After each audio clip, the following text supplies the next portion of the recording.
વડીલ સામામાના આ એક આતરાના દિવસે દુઃખદ પ્રસંગે આપણે બધા ભેગા થયા છીએ ત્યારે માના આત્માને ભગવાન શાંતિ આપે, સ્વર્ગમાં એમના હામૈયા થાય, એમના દીકરા એમના કુટુંબીજનો જે માતૃશ્રીના એક આ દુઃખદ પ્રસંગે આપણે એક પરિવારને આશ્વાસન આપવા માટે બધા આવ્યા છીએ ત્યારે જીવન ને મરણ ભગવાનના હાથની વાત છે. કાલે આ બપોરે આપણે પણ કાલે બધા ઈ જ માર્ગે જવાનું ત્યારે કોણ કેવું કર્યું એ આપણે એમના પ્રસંગોપાત આપણે એમને યાદ કરતા હોઈએ છીએ. વર્ધનભાઈ પતુભાઈ ને એમનો સૌ પરિવાર માતૃશ્રીના આત્માને શાંતિ મળે એના માટે જે કાર્યો કરવાના હોય એ તો કરશે જ, પણ લોકસભાની ચૂંટણી પછી પહેલી વખત મળીશું અને લગભગ કોને કે 12 હોય 17 હોય 22 હોય એ ઠાકોર સમાજ અને તમામ સમાજો આ વિસ્તારોએ તમારી દીકરી તરીકે બહેન તરીકે તમે ખૂબ મદદ કરી છે અને છેલ્લે ઠાકોર સમાજ તો ખરો જ પણ સમગ્ર જિલ્લાના તમામ સમાજોએ આપણા ઠાકોર સમાજ ઉપર ભરવો મૂકીને આ પહેલી વખત દિલ્હીના દરબાર સુધી તમારી એક ગરીબ દીકરીને તો એ આવતીકાલે બીજા સમાજોનું ઋણ આપણા ઉપર છે અને ઋણ ઉતારવા માટેના પ્રયત્નો સમાજ અને તમે બધા ભેગા રહીને કરજો. તમારા સુખ દુઃખની કાયમી ભાગીદાર બનીશું. અત્યારે દિલ્હી જવાનું હતું તો પણ આટલે આવવું પડે છે, મારી જવાબદારી છે. મને સંસદ છું પણ આવવું પડે મારે ગમે એટલું કામ બોલું કરીને. આજે આ કેપી સાહેબ આપણા વચ્ચે ભાઈ ઠાકરસિંહભાઈ એ કાયમી ગમે એટલી મુશ્કેલીઓ સહન કરીને પણ આપણા ભેગા કાયમી આપણો સમાજ સહન ના કરી કે એટલું બીજું સહન કર્યું છે કે નથી કર્યું છે. અને એટલા માટે એક હાથે આલવું ને એક હાથે લેવું અને ચાક જરૂર પડે તો હું ઠાકોર સમાજને વિનંતી કરું છું કે એમનો બદલો ઉતારવામાં કાંઈ પાછા ના રહેતા. અને હવે તમને જેટલું જોતું હતું એટલું આલ્યું છે કે નથી આલ્યું? જોતું હતું એટલું બીજા સમાજે આલ્યું છે અને આ એટલે પૂરું નથી થતું. કાલે બપોરે ફરી મારા માટે તમારે અહીંયા કને પાછું લેવા દાવું પડશે ને દાવું પડશે. અને એટલે કહું છું કે તમારે બધાને હું બોલાવી છે ખરી આ થરાદ તાલુકાના નાયે બધાય છે, આગુવાનું છે, બધું કરશે ભાઈ ગામ થરાદ બધું. એટલે જે નક્કી કરે પેટા ચૂંટણીમાં કોંગ્રેસ પાર્ટી જે ઉમેદવાર નક્કી કરે એના ભેગો ઠાકોર સમાજ એ કંધે કંધો મિલાઈને મને વોટ આલ્યા એટલા ને એટલા હાલશે એવો ભરવો હું તમારા ઉપર બધા ઉપર રાખું છું અને એ પ્રમાણે બધા વર્તજો.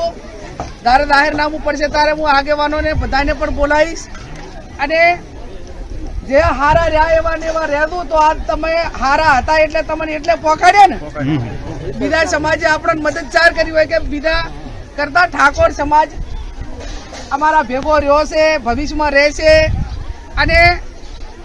થાય એટલું ઠાકોર સમાજ સારું કરશે, કોઈનું ખોટું ન કરે. આવી થાપ તો તમે ઉભી કરી તો રહ્યું ને કે હું ધારાસભ્ય થઈ એટલે તો તમે બધી બીજા સમાજ ઉપર ખોટા કેસો કરાયા હોત અને ના હોય ફરિયાદો ના હોય બધા ઓલું કર્યું હોત તો ઈ થાપ બગાડો કે ના બગાડો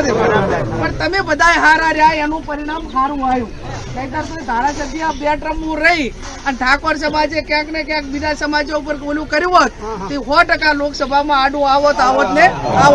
પણ એ નથી કર્યું. એનું પ્રમાણ તમે બધે રાખ્યું છે, કાયમી રાખજો. બહેનોને પણ મારી વિનંતી, કાયમ નાના મોટા પ્રસંગમાં આવું છું. આ વ્યસનોનું, સમૂહ લગ્નનું, સંસ્થાનું, શિક્ષણનું આ જેટલું મારાથી થાય એટલું કર્યું છે. અને ફરી પણ તમને કહું છું કે તમને કોઈએ નાના મોટી હેરાનગતિ કરી હોય ને તો તમારું ઉપરાણું લેવામાં પડશે. મેં કોઈ દાડો પીછેહટ નથી કરી, એ પણ ભેગું છે. પછી મેં એને વોટરની પરવા નથી કરી, કોઈ દાડો કરી દે વોટરની પરવા નથી કરી, એ પણ ભેગું છે. અને હજી કહું છું કે જેટલું સારું રહ્યું એટલું સારું જ છે. પણ તમને કોઈ નાના મોટી હેરાનગતિ છે તો એમાં પણ હું તમારી સાથે કાયમી હતી છું અને કાયમી બેઠી છું. એમાં કોઈ એક ટકો કોઈની ચિંતા કરવાની જરૂર નથી અને ક્યાંય કોઈને તમને કોઈના સુધી મેલાય નથી મેલી છે એટલું થાય એટલું કાયમી મેં કર્યું છે આવનાર સમયમાં પણ આપણા આગેવાનો અમે બધા કાયમી કરશું બહેનોને પણ મારી વિનંતી કે દીકરા દીકરીઓને ભણાવો અને શિક્ષણ એના સિવાય બીજો કોઈ ઉધાર નથી ત્યાં થરાદ સંસ્થાના પૈસા પણ આપણે એનું પાનું પણ આલ્યું છે વાવમાં પણ આવનાર સમયની અંદર જે કાંઈ નાના મોટું વાવને થરાદ કરશે ને ભાઈ જમીન તો આપણે બધી ભેગી જ છે એમાં અમારા વાવ વાળાનો ભાગ ધ્યાન પાડો હવે તો મારે તો આખા જિલ્લાની ઓલી વાત છે વાવ વાવ પેલું વાવનું અને સંસ્થાનો હોય કરશનભાઈ બે કરશનભાઈ વહેલામાં વહેલી થરાદ મુકામે ભાઈ કરશનભાઈ એ થરાદ વાળી જમીન વહેલામાં વહેલું એના ઉપર બાંધકામ થાય અને બોર્ડિંગ મળે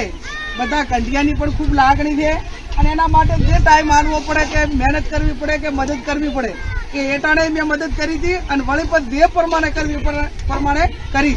અને સમાજ પણ એ જમીન ટાઈટ એન્ડ ક્લિયર થયા પછી વધારે નહીં તો ઘર દીઠ તમે 1000 1500 2,000 રૂપિયા આલશો ને તોય બોર્ડિંગ થઈ જાય છે ને અત્યારે હવે એવું કોઈ ઘર નથી કે વરમાં એક વખત 1000 રૂપિયા સમાજને ના આલી કે એવું કોઈ ઘર છે 1000 રૂપિયા તો આલી કે અને એ પ્રમાણે આપણે એ ટાણે આયોજન કર્યું હતું ને આવનાર સમયમાં આ ઠાકરસિંહભાઈ 12 મહિનામાં 2 કરોડ રૂપિયા રબારી સમાજમાંથી ઉઘરાઈ અને થરાદ મુકામે 12 મહિનામાં બોર્ડિંગ પડાય ના પડાય 12 મહિનામાં 2 માળ તૈયાર થઈ ગયા અને આપણે 2 વર્ષથી 5 વર્ષથી તો 1 માળ તૈયાર થશે કે નહીં થાય પણ ખર્ચા તો કંઈક થશે એટલે ધીમે ધીમે મથીને એમાં પડી સંસ્થા વહેલી થાય એવા મારા પ્રયત્નો રહેશે ફરી માતૃશ્રીના આત્માને શાંતિ